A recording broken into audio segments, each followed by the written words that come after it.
তো hello' dear mathematics lovers, welcome back to our channel. আজি বহুদিন পিছত আহিলোঁ। তো আজি আপোনালোকলৈ আগবঢ়াইছোঁ গণিতৰ এটা বিশেষ ভিডিঅ', য'ত আমি বিশেষ কিছুমান অপাৰেশ্যনছৰ বিষয়ে আলোচনা কৰিম। তো সৰুৰ পৰা আমি কিছুমান অপাৰেশ্যন পাই আহিছোঁ, যেনে এডিশ্যন মানে যোগ, যে 2 যোগ 3 কিমান হয় 5। কিন্তু ৰিপিটেড যদি যোগ কৰা হয় এটা বস্তুৱে, যেনে 2 যোগ 2 যোগ 2 মানে 3বাৰ 3 টাইমছ, তেনেহ'লে কি বুলি লিখিব পাৰোঁ? 2 টাইমছ 3 বুলিও লিখিব পাৰোঁ। অৰ্থাৎ মাল্টিপ্লিকেশ্যন মানে ৰিপিটেড এডিশ্যন হ'লে আমি কি লিখিব পাৰোঁ? মাল্টিপ্লিকেশ্যন। আৰু সেইদৰে ৰিপিটেড যদি মাল্টিপ্লিকেশ্যন হয় কি হ'ব? 2 টাইমছ 2 টাইমছ 2, তাৰমানে ইয়াক আমি 2 raise two the power of 2 raise two the power 3 বুলিও লিখিব পাৰোঁ, বা 2 টু দি পাৱাৰ 3 এনেকৈও লিখিব পাৰোঁ। এইখিনিতো আমি বুজি পালোঁ, টু এক্সপনেণ্ট মাল্টিপ্লিকেশ্যন এডিশ্যন। আৰু এতিয়া তাৰপিছত কি হ'ব? যদি ৰিপিটেড এক্সপনেনচিয়েশ্যন হৈ থাকে তেতিয়া তাক আমি কোৱা হ'ব টেট্ৰেশ্যন। তো এইটো এটা নতুন বস্তু, টেট্ৰেশ্যন। তো টেট্ৰেশ্যনটো কি বস্তু আমি আলোচনা কৰিম আজি। তো প্ৰথম কথা, টেট্ৰেশ্যন মানে ৰিপিটেড এক্সপনেনচিয়েশ্যন। তো ইয়াক আমি কেনেকৈ লিখিব পাৰোঁ? এটা সংখ্যা যদি 2 আছে, তাৰ যদি ৰিপিটেড এক্সপনেনচিয়েশ্যন কৰা হয় আমি এনেকৈ লিখিব পাৰিম। ইয়াতে মই পাৱাৰটো এইফালে থাকে, তো এইফালে লিখিব লাগিব। তেনেহ'লে ইয়াৰ অৰ্থ কি? যে এইটো চিম্পলি পাৱাৰ টাৱাৰ বুজাই দিব। তাৰমানে 2 ওপৰত 2 তাৰ ওপৰত 2, মুঠতে 3টা আছে। ইয়াত যিমান থাকিব সেই হিচাপত ইয়াতো থাকিব। তো আৰু এইটো হিচাপটো ওপৰৰ পৰা কৰা হয় এনেকৈ, তো নাম্বাৰবিলাক বহুত ডাঙৰ হৈ যাব। তো এইটোৰ কৰিলে কি হ'ব? 2 টু দি পাৱাৰ 4, তাৰমানে 16। আচ্ছা, এইটো হ'ল কি? টেট্ৰেশ্যন। আৰু বেলেগ ধৰণে আমি ইয়াক ৰিপ্ৰেজেণ্ট কৰিব পাৰোঁ। এইটোক আমি এনেকৈ লিখিব পাৰোঁ যে 2 ডাবল এৰ' 3, ডাবল এৰ' 3 টেট্ৰেশ্যন বুজায়। আৰু টেট্ৰেশ্যনৰ ক্ষেত্ৰত নাম্বাৰবিলাক অতি সহজতে বহুত ডাঙৰ নাম্বাৰ হৈ যায়। যেনে যদি আমি এইটো লিখিব খোজোঁ 4, 3ৰ টেট্ৰেশ্যন 4, তেনেহ'লে এইটোৰ অৰ্থ কি হ'ব? তাৰমানে 3 4বাৰ থাকিব।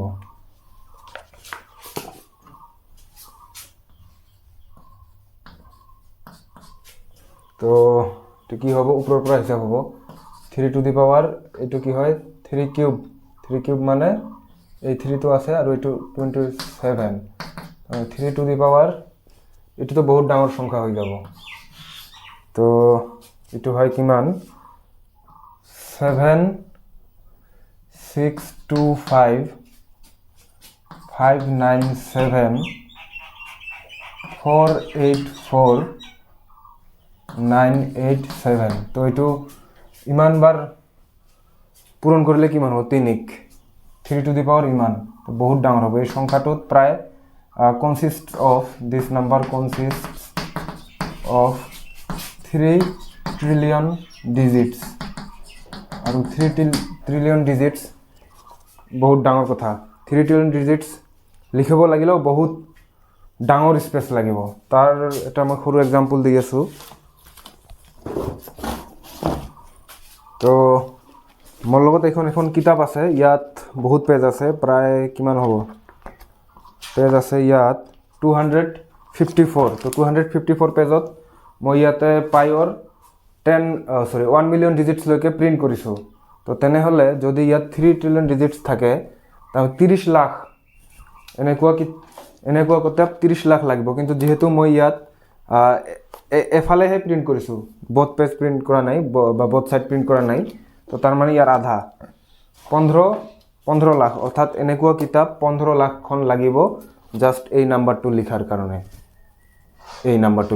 কিমান ডাঙৰ? ইয়াক আমি এৰ' দিও বুজাব পাৰোঁ যে 3 ডাবল এৰ' 4। ঠিক আছে? তো এইটো হ'ল টেট্ৰেশ্যন। তো টেট্ৰেশ্যনক যদি আমি জেনেৰেলাইজ কৰোঁ তেনেহ'লে কেনেকৈ লিখিব পাৰিম? যে যদি এটা নাম্বাৰ থাকে এ, তাৰ যদি বি টাইমছ টেট্ৰেশ্যন কৰা হয়, ইয়াক আমি কেনেকৈ ৰিপ্ৰেজেণ্ট কৰিব পাৰোঁ? যে A to the power A to the power A to the power A এনেকৈ গৈ থাকিব টোটেল কিমান টাইমছ থাকিব ইয়াত বি টাইমছ বা ইয়াক আমি যদি এৰ' নোটেশ্যনত লিখোঁ তেতিয়াহ'লে কেনেকৈ লিখিব পাৰিম এই বস্তুটোক যে এ ডাবল এৰ' বি তো এইটো হ'ল আমাৰ টেট্ৰেশ্যন তো অৰ্থাৎ ইয়াৰ পৰা বুজিব পৰা গ'ল যে টেট্ৰেশ্যনে অতি সহজতে বহুত ডাঙৰ নাম্বাৰ ক্ৰিয়েট কৰিব পাৰে সাধাৰণ আমাৰ 3 টেট্ৰেশ্যন 4তে আমাৰ ইমান ডাঙৰ নাম্বাৰ আহি গৈছে যে ইমান ডাঙৰ নাম্বাৰটো লিখিব লাগিলেও 15 লাখখন কিতাপৰ প্ৰয়োজন হ'ব যিখন কিতাপ মই দেখুৱাইছোঁ তো এই হ'ল টেট্ৰেশ্যনৰ পিছত আহিব পেণ্টেশ্যন মানে ৰিপিটেড টেট্ৰেশ্যন হ'ব তাৰ মানে তো ৰিপিটেড টেট্ৰেশ্যন যদি কথা ক'ব খোজোঁ তাৰ এইখিনি আগত মুচি দিছোঁ এইবাৰ আহিব পেণ্টেশ্যন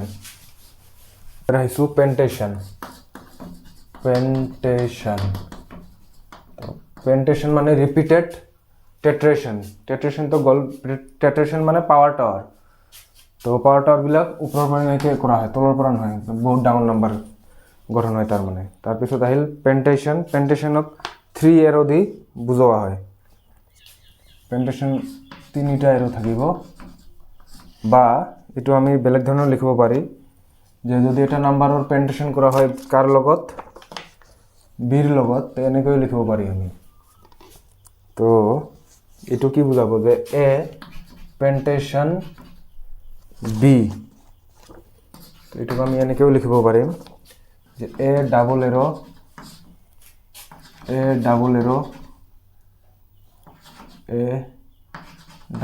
এনেকৈ গৈ থাকিব ডাবল এৰ' এ এইটো কিমান টাইমছ টোটেল বি টাইমছ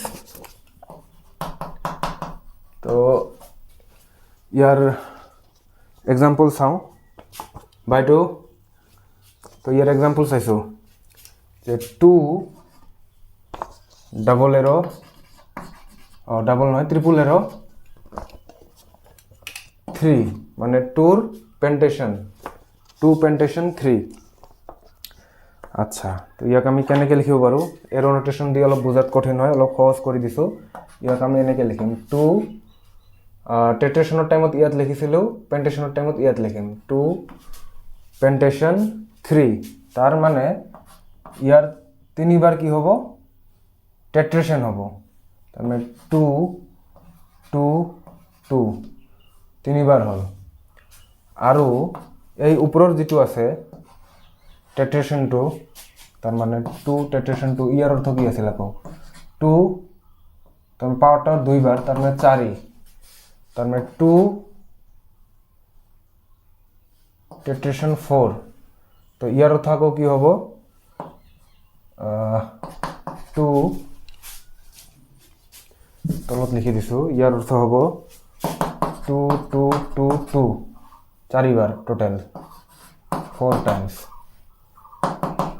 তো এইটো এতিয়া কি হৈ যাব 2 এইটো কি হয় 2 টু দি পাৱাৰ 4 তাৰ মানে 2 টু দি পাৱাৰ 4 তো এইখিনি আকৌ কি হ'ব 2 টু টু দি পাৱাৰ 4 মানে 16 তো 2 টু দি পাৱাৰ 16 হ'লে কিমান হয় 65,536 হ'ব লাগে 65,536 ইমানে হয় তো এইটো কি হ'ল তেনেহ'লে 2 ডাবল এৰ' 3 তো 2 ডাবল এৰ' 3 কৰি আমি কি পালোঁ এইটো কি হ'ল তেনেহ'লে 2 ডাবল নহয় ট্ৰিপল এৰ' বাৰে বাৰে ডাবল এৰ' মুখত আহি আছে 2 ট্ৰিপল এৰ' 3 কৰি হ'ল আমাৰ 65,536 তো এইটো হ'ল পেণ্টেশ্যন তো টেট্ৰেশ্যনতকৈ পেণ্টেশ্যন আৰু বহুত ডাঙৰ ৰিপিটেড টেট্ৰেশ্যন হৈ থাকে তো ইয়াৰ পিছত আহিম তো ইয়াৰ আৰু এটা এক্সাম্পল লৈছোঁ তো ইয়াৰ পিছত আমি যাম হেক্সেশ্যন তো হেক্সেশ্যনৰ আগত মই আৰু এটা এক্সাম্পল লৈছোঁ পেণ্টেশ্যনৰ যে 3 পেণ্টেশ্যন 3 তো ইয়াৰ অৰ্থ কি হ'ব এৰ' নোটেশ্যনত লিখিলে আমি 3 ডাবল এৰ' 3 এনেকৈ লিখিব পাৰোঁ তো ইয়াক আমি আৰু কি লিখিব পাৰিম 3 ডাবল এৰ' 3 সিঙ্গেল এৰ' অফ এনেকৈ লিখিব পাৰিম তো এইটো কি হৈ যাব 3 ডাবল এৰ' মানে টেট্ৰেশ্যন এই ইমানৰ এইটো ইমান বহুত ডাঙৰ হয় আমি ক'ত ওলাইছিলোঁ আগতে তো এইটো আছিল 7625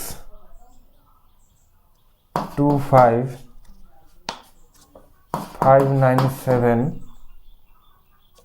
484 987 তো এইটো বহুত ডাঙৰ নাম্বাৰ হ'ব আনইমাজিনেবলি হিউজ ইমান ডাঙৰ হ'ব তো এই হ'ল পেন্টেশ্যন তো পেন্টেশ্যনৰ পিছত এতিয়া আমি যাম হেক্সেশ্যনত থাকিব এৰো 4টা হেক্সেশ্যন এতিয়া আহিছোঁ আমি হেক্সেশ্যন তো এতিয়া আমি আহিছোঁ হেক্সেশ্যনক ৰিপ্ৰেজেণ্ট কৰা হয় it is represented by 4 up arrows তো 4টা আপ এৰো দি বুজোৱা হয় তো ইয়াৰ অৰ্থ কি ৰিপিটেড পেন্টেশ্যন হুইচ ইণ্ডিকেটছ ৰিপিটেড পেন্টেশ্যন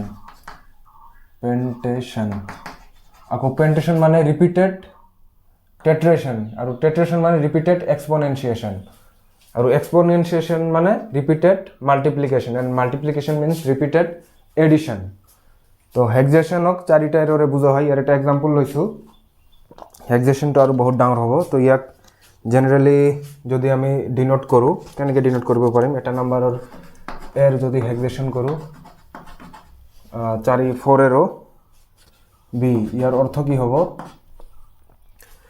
এ পেন্টেশ্যন হৈ থাকিব ৰিপিটেড পেন্টেশ্যন কৰি হ'ব কিমান টাইমছ বি টাইমছ পেন্টেশ্যন কৰিব লাগিব টোটেল আচ্ছা তো ইয়াক আমি এই ধৰণৰ সূচিত কৰিব পাৰোঁ যে এ ইয়াৰ পেন্টেশ্যন হেক্সেশ্যন কি হ'ব তেনেহ'লে ইয়াত বি এনেকৈ তলত লিখি দিম ছাফিক্সৰ নিচিনা তো ইয়াৰ এটা এক্সাম্পল লৈছোঁ এটা নাম্বাৰ সৰু নাম্বাৰে ল'ব লাগিব কাৰণ সৰু নাম্বাৰ ল'লে বহুত ডাঙৰ হৈ যায় আনইমাজিনেবলি হিউজ তো 2 হেক্সেশ্যন 3 যদি লওঁ 2 হেক্সেশ্যন 3 তো ইয়াক সহজতে বুজাবৰ কাৰণে 2 হেক্সেশ্যন কি 3 ইয়াক কেনেকৈ লিখিব পাৰিম ৰিপিটেড পেন্টেশ্যন 3বাৰ তাৰ মানে ৰিপিটেড পেন্টেশ্যন আচ্ছা আকৌ এই যিটো আছে তলৰ পেন্টেশ্যনটো সেইটোক উলিয়াব লাগিব তো ইয়াক আমি কেনেকৈ লিখিব পাৰিম এইটো কি আছিল আকৌ 2 পেন্টেশ্যন 2 তাৰ মানে ইয়াক এই ৰিপিটেড টেট্ৰেশ্যন আছিল ইয়াৰ অৰ্থ আকৌ দিছ তাৰ মানে 4 এইটোৰ অৰ্থ কি হ'ল 2 4 অৰ্থাৎ 2 পেন্টেশ্যন 4 তো ইয়াৰ অৰ্থ আকৌ কি 2 1 2 3 4 এনেকৈ হ'ল মানে 2ৰ কি হৈছে ইয়াত টেট্ৰেশ্যন হৈছে কেইবাৰ 4বাৰ টোটাল 4টা আছে অৰ্থাৎ ইয়াক আকৌ কি লিখিব পৰা যাব ওপৰৰখিনি যদি আমি লক্ষ্য কৰোঁ সেইখিনিত কি হৈ আছে সেইখিনিত হৈ আছে 2 2 2 এনে হৈ আছে তো ইয়াত আকৌ এই ওপৰৰখিনি আগতে উলিয়াই লৈছোঁ তাৰ অৰ্থ কি এইখিনি বস্তুৰ 2ৰ কি হৈছে টেট্ৰেশ্যন তাৰ মানে 2ৰ পাৱাৰ টাৱাৰ তাৰ মানে 4 এইখিনি হৈ আছে আমাৰ 4 তাৰ মানে 2ৰ আকৌ টেট্ৰেশ্যন আছে 4বাৰ তাৰ মানে পাৱাৰ টাৱাৰ 4বাৰ এনেকৈ 4টা তাৰ মানে কি হ'ব এইটোৰ 2ৰ 4 আমি 2 টু দি পাৱাৰ 16 ইয়াক আমি কি লিখিব পাৰিম 2ৰ এই 3টাৰ অৰ্থ হ'ল কিমান 2 টু দি পাৱাৰ 16 আৰু 2 টু দি পাৱাৰ 16 মানে আকৌ কি 65,536 তাৰ মানে 65,536 তো ইয়াৰ অৰ্থ কি 2 2 টু পাৱাৰ টাৱাৰ হৈ থাকিব বহুত বাৰ কিমান বাৰ 65,536 টাইমছ হ'ব তেনেহ'লে এইটো কিমান ডাঙৰ নাম্বাৰ হ'ব আনইমাজিনেবলি হিউজ আনইমাজিনেবলি হিউজ তো এইটো কিমান হ'ব আনইমাজিনেবলি হিউজ তো এয়ে হ'ল হেক্সেশ্যনৰ পিছত আৰু হেক্সেশ্যনৰ পিছত সেপ্টেশ্যন অক্টেশ্যন এনেকৈ গৈ থাকিব পাৰোঁ তো এইবিলাকে বহুত হিউজ ডাঙৰ নাম্বাৰ মানে ডিনোট কৰাত সহায় কৰে তো সৰু এটা বস্তু এইটোৱে কিমান ডাঙৰ নাম্বাৰ ইমানেই ডাঙৰ নাম্বাৰ ডিনোট কৰি আছে যে আমি ইয়াক আমি কিয়ে কৰিব নোৱাৰোঁ ইমাজিনে কৰিব নোৱাৰোঁ তেনেহ'লে কিমান ডাঙৰ নাম্বাৰ এয়ে আছিল আজিৰ ভিডিঅ' আশা কৰোঁ ভাল লাগিব বুজাত হয়তো অলপ কষ্ট হ'ব কাৰণ এইবিলাক বস্তু বুজাত টাফে এইবিলাক সহজ বস্তু নহয় বুজাৰ কাৰণে আনইমাজিনেবল বস্তু নাম্বাৰবিলাক ইমানে ডাঙৰ হৈ যায় সাধাৰণ কিছুমান আমি এৰ নোটেশ্যন ইউজ কৰি লিখিব পাৰোঁ তো আজিৰ কাৰণে এইখিনিই ধন্যবাদ